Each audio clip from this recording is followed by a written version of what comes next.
আসসালামু আলাইকুম বন্ধুরা, আবারও আমার এই ছোট্ট চ্যানেলে সবাইকে স্বাগতম। আমি আজকে পুঁই শাকের পাতা দিয়ে বড়া তৈরি করব। খুবই সহজ একটি রেসিপি।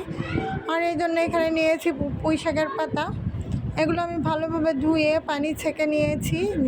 এর ভিতরে কোনো প্রকার পানি থাকা যাবে না, যেহেতু পুঁই শাকে অনেক পরিমাণ পানি থাকে। এরপর আমি এগুলোকে ছোট ছোট করে কেটে নিয়েছি। আর এগুলো কেটে আমি ছাঁকনিতে রেখেছিলাম, যাতে পানি থাকলে সেটা ঝরে পড়ে যায়। এরপর এখানে আমি দিয়ে দিব ডাল বাটা। আপনারা চাইলে এখানে বেসন ইউজ করতে পারেন। আমি এখানে মসুর ডালের বাটাটাই দিয়েছি, পেঁয়াজ কুচি দিয়েছি, কাঁচামরিচ কুচি, লবণ, হলুদের গুঁড়া, আর দিয়ে দিয়েছি 6 চামচ পরিমাণ চালের আটা।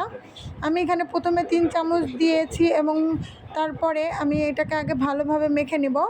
আপনারা এখানে চাইলে পুঁই শাকের পাতাগুলো ঝুরি করেও কেটে নিতে পারেন। আমি একটু মোটা করেই কেটে নিয়েছি। আর পুঁই শাকের পাতা কিন্তু হাত দিয়ে মতে নিলে নরম হয়ে যায়, আরও মশলা বা লবণ পেলে আরও নরম হয়ে যায়। আর এটাকে আমি হাত দিয়ে খুব ভালোভাবে মতে নেব, মেখে নেব।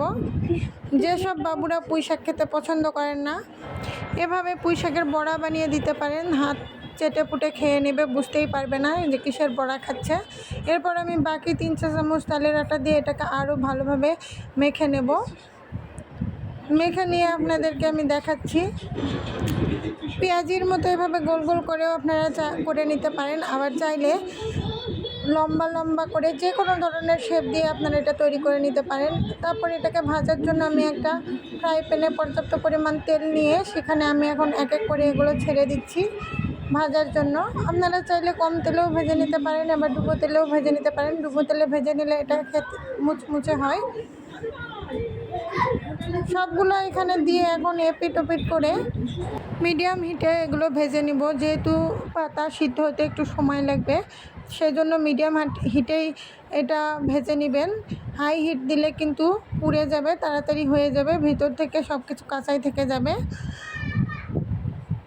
আপনারা চাইলে এখানে চালের গুঁড়ার পরিবর্তে ময়দাটা ইউজ করতে পারেন। চালের গুঁড়া দিয়েছি কারণ এটা অনেকটাই মুচমুচে হবে আর খেতেও অনেক ভালো লাগবে। এখন এগুলোকে এপিট ওপিট করে ভালোভাবে ভেজে নিব, লাল লাল করে। এগুলো আমার এখানে ভাজা হয়ে গিয়েছে। এখন এগুলোকে আমি ছাঁকনি দিয়ে ছেঁকে উঠিয়ে নিচ্ছি। তো এই হলো আমার পুঁই শাকের পাতার বড়া। দেখতে যতটা মুচমুচে মনে হচ্ছে ততটাই মুচমুচে হয়েছে,